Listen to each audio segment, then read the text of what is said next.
When analyzing our user stories, we researched problems newer students have had when coding to help us determine which were relevant.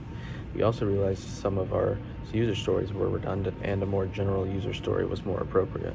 For example, we want to ease the tedious tasks in terminal like navigating directories, removing entire directories, and text editing.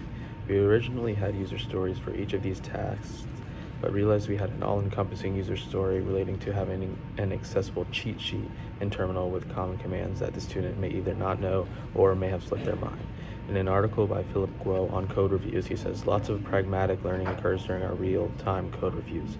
While having 24/7 access to an instructor or TA could be very helpful, we know this is unrealistic. But what we can do is provide an accessible cheat sheet within terminal that the student can quickly reference. What refers to is actual coding strategies, whereas our cheat sheet would be for the more tedious tasks of navigation and submission.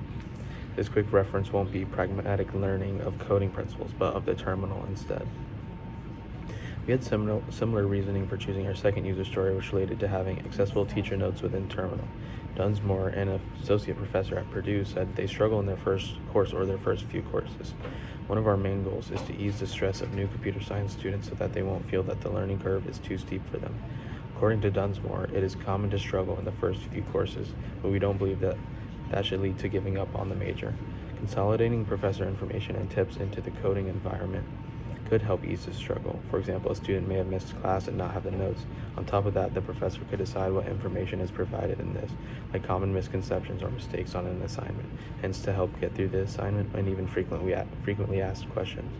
This would also likely lower the amount of office hours time spent, allowing for more deeper conceptual conversations to happen in that time. This was similar to another user story we had that said the user wanted to see a list of frequently asked questions provided by the professor. We felt the user story we went with was more encompassing and would give the teacher more freedom of what information they would like to provide to the student. Our last user story is having a common errors page with debugging advice on each error. In an article written by Matt Tangway Carroll, a senior web developer, he states, by far the greatest evil is getting stuck. Errors are common in computer science, but they can be daunting at first. Debugging is a skill learned early on that helps improve the overall competence of a coder. We don't want to take away the value gained from solving these errors. However, consolidating a list of common errors is just one more way of making the life of these intro-level coders a little bit easier. For example, maybe the professor has an assignment to teach the for loop. Well, a common error associated with that is index out of bound. If a student runs into that issue, they can reference the debugging page and get a short explanation on what that error means. Sure, they could look it up on the internet, but this gives the professor a chance to explain in their own words what this error is and give however much information they would like, helping the student solve their problem. Maybe for an index out of bound error, the professor wants to say, check your for loop statements instead of fully describing the issue. Nonetheless, the students would have a go-to reference point when encountering errors. We think that knowing where to look can mitigate time lost and frustration students experience when searching for solutions to their bugs. Okay, so Cam broke down some of our user stories, and I'm going to go ahead and start breaking down some of our conceptualizations. So starting off, we're going with our cheat sheet idea, and we're going to start by showing this little help button, which you can then press, which will pull up a little search menu, which will allow you to search for commands which you may have forgotten. The next iteration that we'll be showing is if you were to type a command, and then it would pull up a cheat sheet, just a text file of commands that are similar. So if you were to type list, then it would pop up with something like what is shown.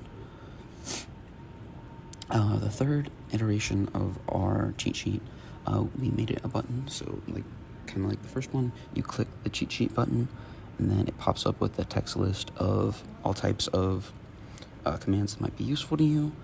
And then the fourth and fifth designs are kind of similar to the third, and the second being that they are, you type a command and it generates a text file list. It's just different variations on the fourth and now on the fifth. And then finally, after we go through this, you will see our finalized design, which is a help button, which then you can click. If you then click off of the help button, you can go to the coding cheat sheet, which will pull up as a separate window and a text file.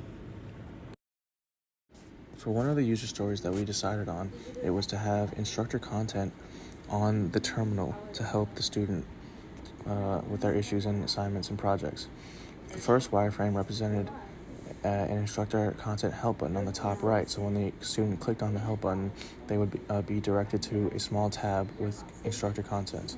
The second wireframe was the idea that the professor would ask the students to install a plugin which would allow the users to enter a command, for example, hints, that would automatically open an Emacs page with instructor content and explanations about the content.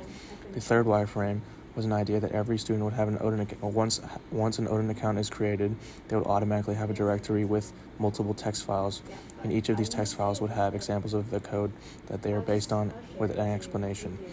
We chose to do a high-fidelity wireframe on the second low-fidelity wireframe, which represents the professor asking the students to install a plugin which would allow them to enter a command, for example, hints. That is the one that we chose to do the high-fidelity wireframe for. Our third user story deals with errors that one may encounter while coding on the terminal, as our first low-fidelity wireframe has a help button, and then a second button will pop up with common errors that may be occurring because of the situation that you're in. Our second wireframe is similar to the first, but instead of a button, just whenever you make an error, it will pop up with something that may help you correct your error. And finally, our third low-fidelity wireframe, just after you make an error, you can type common errors, and it should pop up with some common errors. We decided to go with the first example with the help button. So as you can see in our high fidelity, that it's just the help button. You click the help button, you can click some common errors if you're in Java, Python, C, or just common errors in compiling or stuff like that. And then finally, it would pop up with a little cheat sheet to help you with some common errors.